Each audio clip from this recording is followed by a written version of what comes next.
कक्षा 9वीं में जो हमारा लेसन चल रहा था, हम बीमार क्यों होते हैं, अध्याय 13, तो उसका जो अंतिम भाग है 4, उसके बारे में हम पढ़ेंगे। निवारण के सिद्धांत। जब हमें कोई रोग होता है तो हम उसका उपचार करते हैं, निवारण करते हैं। तो हम चाहते हैं कि रोग मतलब उपचार अलग है, मतलब रोग हो ही ना, निवारण मतलब रोग फैले ही ना। तो अच्छा है कि हम निवारण उसका पहले से ही कर लें। यदि हो गया है तो उसका उपचार करना भी बहुत अच्छी बात है। लेकिन हमें रोग, और कुछ जो रोग होते हैं संक्रमित रोग, जो कि एक दूसरे से फैलते हैं, और कुछ रोग ऐसे होते हैं कि जो होते हैं बहुत तीव्र लेकिन आसानी से ठीक हो जाते हैं। और यदि मान लो कोई रोग ऐसे हैं जो बहुत लंबे समय तक चलते हैं तो उनका उपचार भी बहुत लंबे समय तक करना पड़ता है। तो यदि कोई संक्रमित व्यक्ति है तो हमें सबसे अच्छा है कि उस संक्रमित व्यक्ति से हम क्या रहें, दूर रहें, तो हम उसका निवारण कर सकते हैं।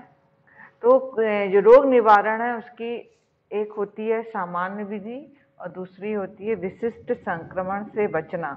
तो विशिष्ट, जैसे अभी आपने वर्तमान में कोरोना देखा, तो इसका यदि कोई कोरोना संक्रमित व्यक्ति है तो वो सही उपचार है कि उस व्यक्ति से दूरी बनाकर रहें। तो हम संक्रामक सूक्ष्म जीवों से बचाव कर सकते हैं। जो सूक्ष्म जीव फैल रहे हैं एक दूसरे से, हम उनसे बच सकते हैं। और हमें उनकी फैलने की विधियां भी मालूम है, आप पहले पढ़ चुके हो, जल द्वारा, वायु द्वारा, संपर्क द्वारा। तो इस प्रकार जैसे वातोड़ मतलब वायु द्वारा रोग फैलते हैं, तो हमें मालूम है हवा में यहाँ अशुद्ध हवा है, रोगदायी है, तो हम चाहे कि भीड़ वाले स्थानों पर हम न जाएं और खुले स्थान पर भी जाएं जो कि साफ सुथरा वातावरण रहे। और जल से यदि कोई रोग फैलता है तो हमें अपने जल को शोधन करके, छान कर, बाकायदा उसका उपचार करके साफ जल का उपयोग करना चाहिए। ये निवारण है रोग से। आपको रोग नहीं है तो भी आप शुद्ध हवा और शुद्ध पानी का उपयोग कर सकते हैं। पानी में वैसे तो नगर निगम, नगर पालिका, सरकार पानी को शुद्ध करके नलों के द्वारा आम जनता को पहुंचाती है, तो भी हम अपने घर पर पानी को शुद्ध करके पी सकते हैं। वातावरण क्या हो, साफ हो, शुद्ध हो, जहाँ पर क्योंकि अधिकतर बीमारियां डेंगू, मलेरिया, मस्तिष्क ज्वर, ये सब विशेष प्रकार के जो मच्छर होते हैं इन्हीं को काटने से हो जाती हैं। तो हमें इन मच्छरों से बचना है। मच्छरों से कैसे बच सकते हैं? साफ वातावरण में रहकर। ये हो गया एक वातावरण से संबंधी। अब संक्रामक रोग यदि हमारे शरीर में आ गए हैं, जैसे पहले आपने सुना था चेचक, एक और रोग था चूहों से फैलने वाला। तो ये चेचक ऐसी संक्रामक बीमारी थी कि पूरे गांव के लोगों को, जितने लोग संपर्क में आते थे, सभी को चेचक हो जाती थी और उसका कोई उपचार नहीं रहता था, और अंत में बहुत सारे लोगों की उससे क्या हुई, मृत्यु भी हुई। तो आजकल उसके वैक्सीन लगा दी गए, टीके बन गए हुए हैं। तो ये टीका क्या है, टीकाकरण क्या है? तो ये जो संक्रामक बीमारी हैं उनसे बचने का एक नियम हम आपको बताएंगे कि कुछ बीमारियां ऐसी होती हैं जो आसानी से दवाई से ठीक नहीं होती हैं, तो उनके लिए एक विशेष प्रकार के टीकाकरण या वैक्सीन का निर्माण किया जाता है। जो हमारा प्रतिरक्षा तंत्र है वो उसमें आ जाता है और वो शरीर उनसे फिर लड़ता है, तो फिर वो बीमारी हमें नहीं होती है। संक्रमण क्या है? आप देखते हैं जो खांसी जुकाम है जिसको पीड़ित, यदि आपके उसके आसपास जैसे क्लास में बहुत सारे विद्यार्थी रहते हैं तो बहुत से विद्यार्थियों को ये खांसी जुकाम हो सकता है, लेकिन सभी को नहीं होगा। तो ये हमारे शरीर में जो हमारा इम्यूनिटी सिस्टम है, प्रतिरक्षा जो तंत्र है, ये हमारे शरीर में रोगाणुओं से क्या करता है, लड़ाई मैंने पहले भी बताया, एक पुलिस वाला है, सिपाही है, वो असामाजिक तत्वों से जैसे लड़ाई करता है, ऐसे हमारे शरीर का भी जो प्रतिरक्षा तंत्र है वो रोगाणुओं से लड़ता है। कोशिकाएं जो रहती हैं वो आपस में क्या करती हैं, एक दूसरे से लड़ाई करती हैं। जिसकी जीत हो जाती है वो आगे बढ़ जाता है। मान लो रोगाणु की जीत हो गई तो हमारे शरीर में रोगाणु आ जाएंगे, और यदि प्रतिरक्षा तंत्र की जीत हो गई तो ये रोगाणु क्या हो जाएगा, खत्म हो जाएगा। तो ये प्रतिरक्षा तंत्र जो रोगाणुओं से लड़ता है, और हमारे शरीर में ये विशिष्ट कोशिकाएं होती हैं जो रोगाणुओं को क्या कर देती हैं, मार देती हैं। जैसे ही कोई संक्रामक रोगाणु, सूक्ष्म जीव जल के द्वारा, पानी के द्वारा, हवा के द्वारा हमारे शरीर में आते हैं तो ये सक्रिय हो जाती हैं, हमारे शरीर से पूरा पोषण लेती हैं, और यदि मान लो प्रतिरक्षा तंत्र इन्हें मार देता है तो हमें रोग नहीं होता है। इसका मतलब हमारा प्रतिरक्षा तंत्र मजबूत होना चाहिए, और ये मजबूत स्वस्थ पोषण से होगा। आप स्वस्थ भोजन लेते हैं, संतुलित भोजन लेते हैं तो आपका प्रतिरक्षा तंत्र बहुत मजबूत होएगा।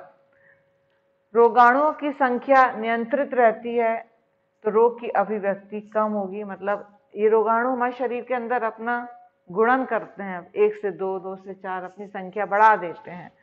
तो शुरू में हमें समझ में नहीं आता है, लेकिन यदि इनकी संख्या हमारे शरीर में ज़्यादा हो जाती है तो हमें बुखार और तकलीफ होने लगती है, तब हमें समझ में आता है कि रोग हमारा काफ़ी बढ़ गया है।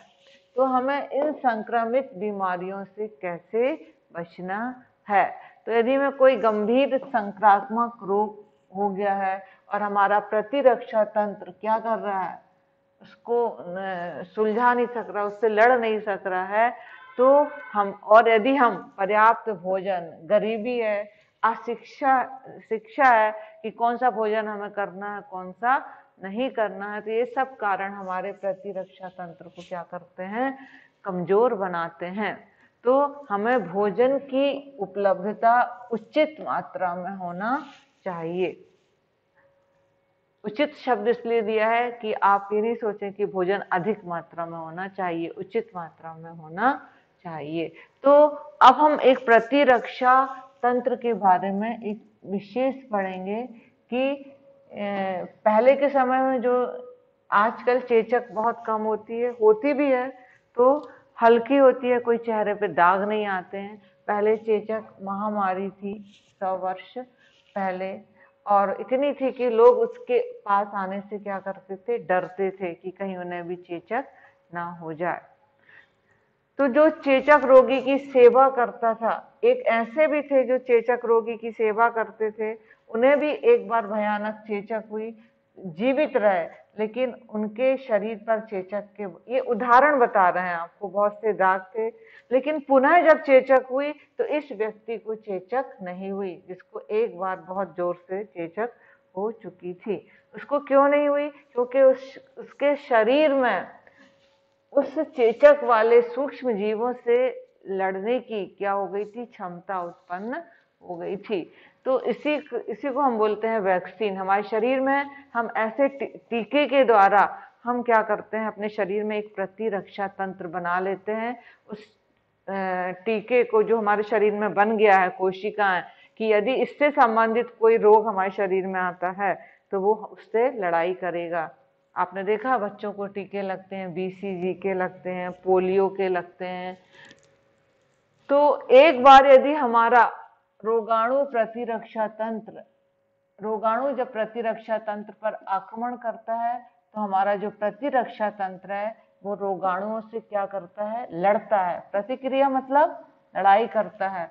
और तो यदि हम मान लो पहले से ही प्रतिरक्षा तंत्र हमारा मजबूत हो जाए, दोबारा हमें हो रहा है तो वो उसको याद आ जाता है, और फिर वह रोगाणु उससे मिलता जुलता रोगाणु संपर्क में आता है तो उससे पूरी शक्ति से क्या कर देता है, नष्ट।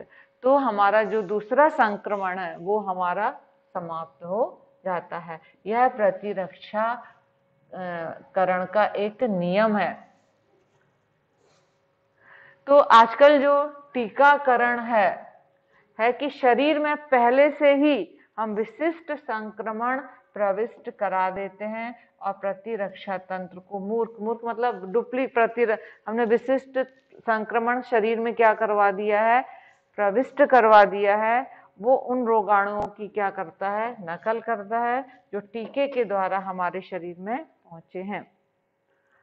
और जब रोग उत्पन्न करने वाला रोगाणु हमारे शरीर में आता है तो ये जो प्रतिरक्षा तंत्र है ये उससे लड़ाई करता है, उस पर मतलब उससे वो करता है और रोगाणुओं को मार देता है और हमें बीमारी नहीं होती है। तो ये देखिए, टिटनस, डिप्थीरिया, कुकर खांसी, चेचक, पोलियो, ये टीके बच्चों को लगवा दिए जाते हैं और ये हमारा एक सरकार का ये स्वास्थ्य कार्यक्रम है। आपको ये फ्री में गवर्नमेंट हॉस्पिटल में लगवाए जाते हैं ताकि बच्चों को, टिटनस का तो समय आने पर भी बार बार लग सकता है, लेकिन जन्म होते साथ भी उसको एक टिटनस का इंजेक्शन लगा दिया जाता है। तो ये जो टीकाकरण है, टिटनस का कार्यक्रम है, ये टिटनस आदि से जो बचना है ये हमारा सरकारी दायित्व है। उसने जो चिकित्सालय खोले हुए वहां पर आपको ये लग सकते हैं। आजकल एक हेपेटाइटिस का भी टीकाकरण किया जाता है जिससे कि पीलिया होता है। तो ये अधिकतर दूषित पानी द्वारा हमारे शरीर में चला जाता है, तो इसके टीके भी लगवाए जाते हैं। कई लोग नहीं लगवाते हैं लेकिन वर्तमान में ये सभी को लगवाना चाहिए। तो 5 वर्ष की आयु तक जब बच्चा होता है तो वो हेपेटाइटिस ए के प्रति क्या हो जाता है, प्रतिरक्षी, मतलब उसमें इस हेपेटाइटिस ए के वायरस से लड़ने की क्या आ जाती है, क्षमता आ जाती है। तो इस प्रकार ये टीकाकरण से हम संक्रमित बीमारियों से क्या कर सकते हैं, रोक सकते हैं। तो जो टीकाकरण था उसका जो आविष्कार किसने किया था, ये एक प्रश्न आपकी बुक में दिया हुआ है। एडवर्ड जेनर थे, उन्होंने सबसे पहले टीकाकरण का आविष्कार किया।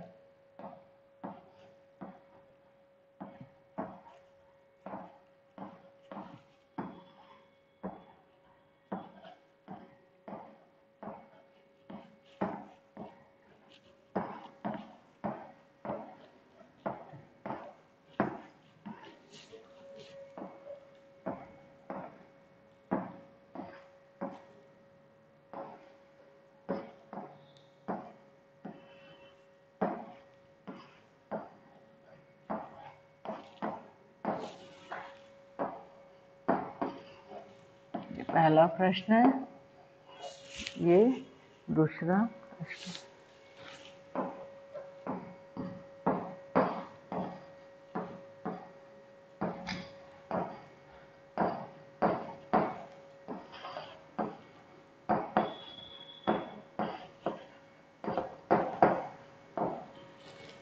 तो आपको इस अध्याय में इन प्रश्नों के उत्तर पढ़ना है, पूरा लेसन अच्छे से पढ़ना है बुक से, ताकि आपको खालिस्तान और अन्य जो प्रश्न है वो बन सके। धन्यवाद।